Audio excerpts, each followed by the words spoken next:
today from the book of Mark, chapter 16, verses 1 through 8. This is what it says. When the Sabbath was over, Mary Magdalene and Mary, the mother of James, and Salome brought spices so that they might go and anoint Jesus. And very early on the first day of the week, when the sun had risen, they went to the tomb. They had been saying to one another, "Who will roll away the stone for us from the entrance of the tomb?" When they looked up, they saw that the stone, which was very large, had already been rolled back. As they entered the tomb, they saw a young man dressed in white in a robe, sitting on the right side. And they were alarmed. But he said to them, "Do not be alarmed. You are looking for Jesus of Nazareth, who was crucified.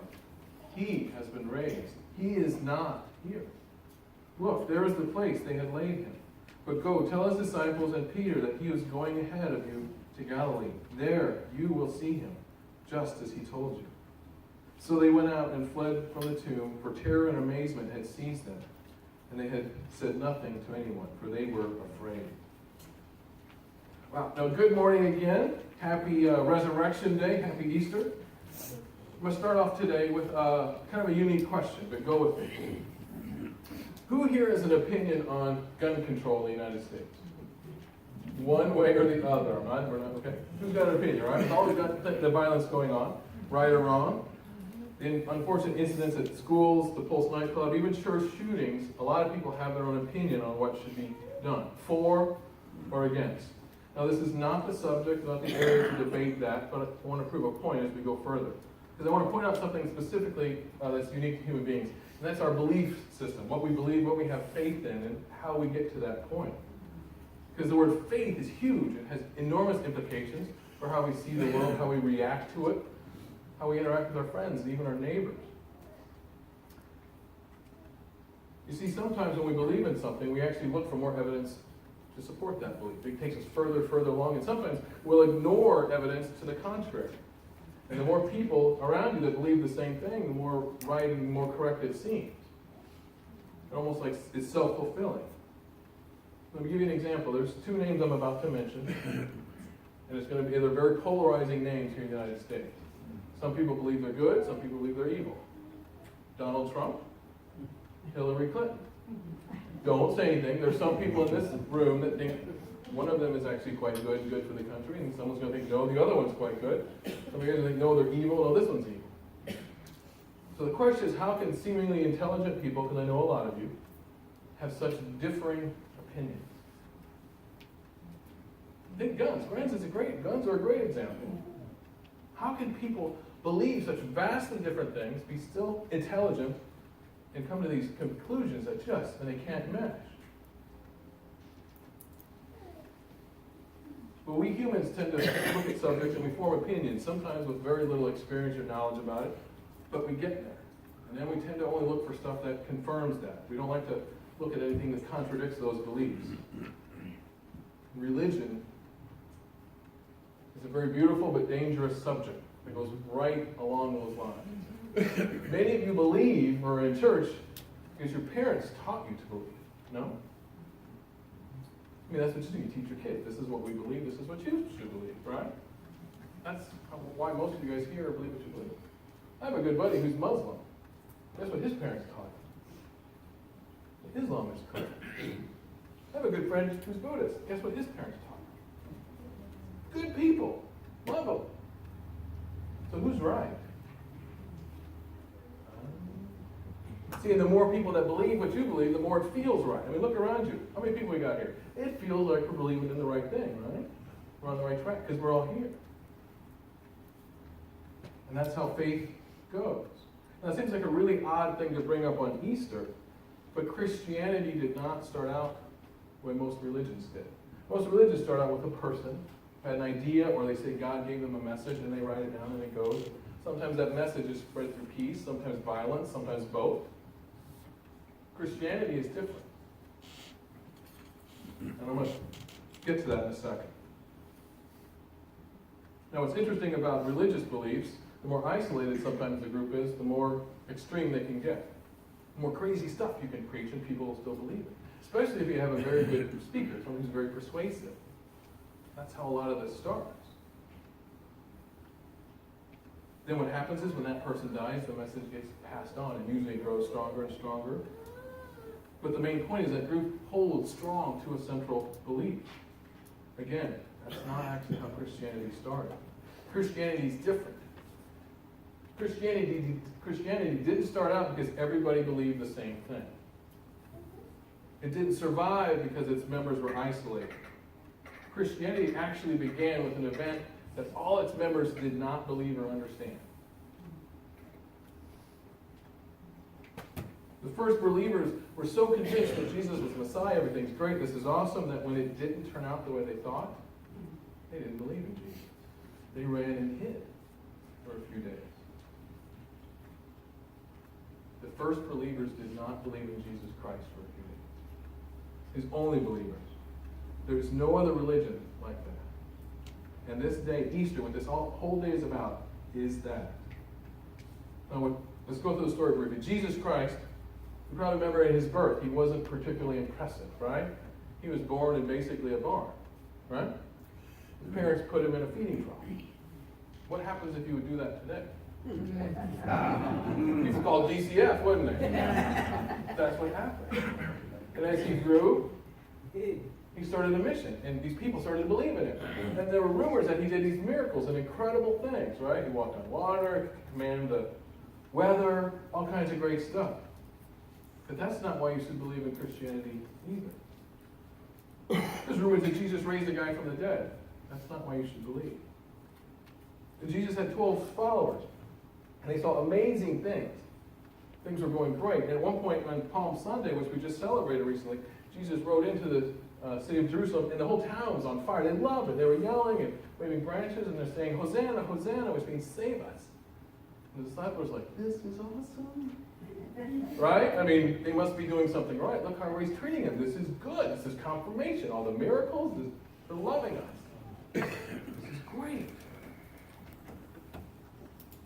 But something was about to happen that would shake them to the core, that would take away all their faith and tear away everything that they knew about Jesus Christ.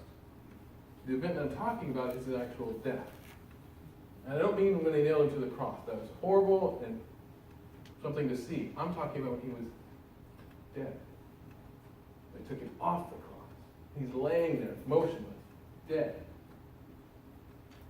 The disciples did not see that coming. They did not understand. Everybody remember from the story what they did at that point? They went and hid. They hid behind locked doors. They did not understand. It scared them. Let's go to our first slide. When Jesus died on the cross, his disciples did not believe in him anymore. That's why you should believe in Christianity. It's going to sound strange, but go with me. The miracles that Jesus did, they were great, they were awesome. We all know a lot of them, right? How much did they help when Jesus was dead? Did they help at all? No. Nor should they do that for you. If Jesus was the Messiah, supposedly, Messiahs don't die and really be dead. And that's what had happened. The Messiah couldn't even help himself. How's he going to help us? See, Christianity is special because his first believers did not believe in Jesus Christ when he died. They turned their back on him and they hid. They hid behind locked doors. How many grown adults we got in here? I don't know, 60, 70 of them? What would have to happen for you to hide behind a locked door in fear for your life? And what if we lived in Syria and ISIS? That'd be one, right? That's pretty huge. That's what the disciples did. That's what they felt. Peter denied that he ever knew Jesus 3 times. One time to a child. How scared do you have to be to deny knowing Jesus to a child? Jesus said to the disciples, "I'm the resurrection and the life." When he was laying there cold on the ground, you know what they said? "I can't leave." So his early believers had to choose between 2 options. Jesus was confused about who he was, or he had lied to them. So they went and they hid, and they locked the door. They dared not go out because they didn't want anybody to recognize them.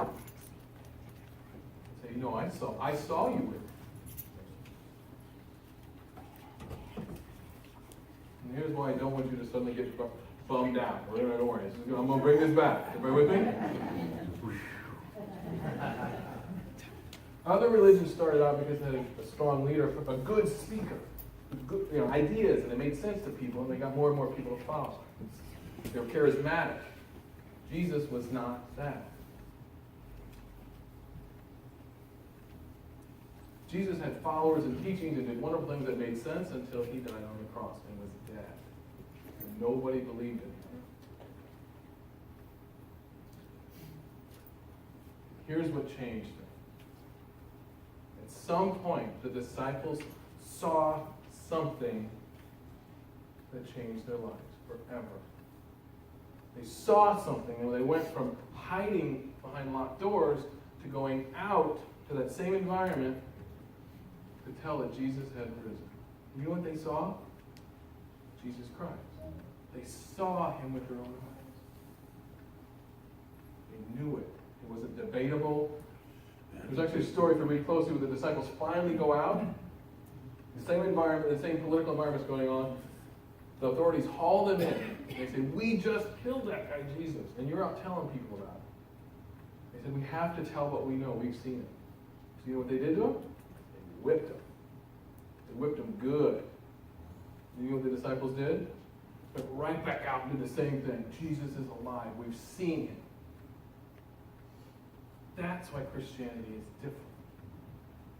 There's nothing anybody could do anymore to convince them that Jesus wasn't real, that he wasn't the Messiah. Now, it's a common myth that Christianity takes blind faith, and blind faith. That's not true.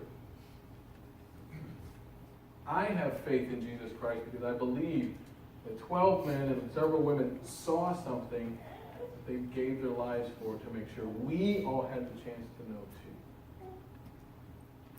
How many of you have a Bible in your house? Right? We got a couple of them. All right? There are Matthew, Mark, Luke, and John. The stories of Jesus specifically were written down by people who saw him, who saw this. And they wanted to make sure everyone knew. If you look it up, guess where all the disciples died? Not in good way. They did it willingly because they knew for a fact Jesus was alive.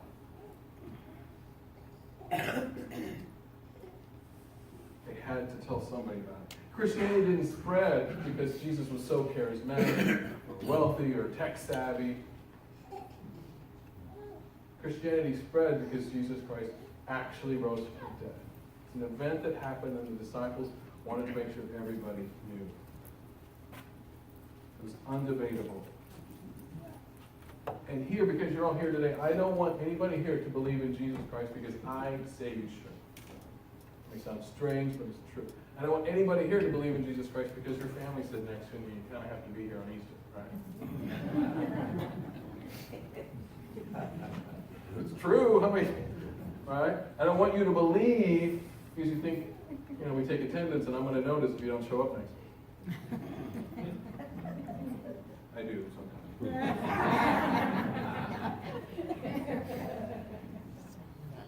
I want you to believe in Jesus Christ because you believe he actually rose from the dead on your own.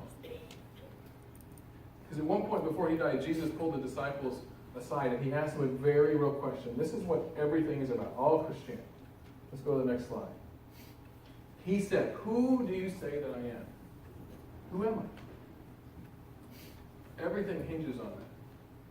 Is Jesus Christ the Messiah because he fed 5,000 people who could walk on water? That's some cool stuff. Is he the Messiah because he rose from the dead? And a small group of people gave everything to make sure that we had a chance to know that and to answer that question for ourselves. That's what Christianity is about. Who is Jesus to you? What's so special about a day like today is that we get a chance to ask that question and to answer it for ourselves. That you're here because you want to be. You want to belong to Jesus because you want to belong to him, because you believe he actually lived and he died and he rose again. That is the heart of Christianity. May the God who created this world, who sent his Son to die for us, I pray this day that he will bless you and your families, and you will all have great faith. Amen.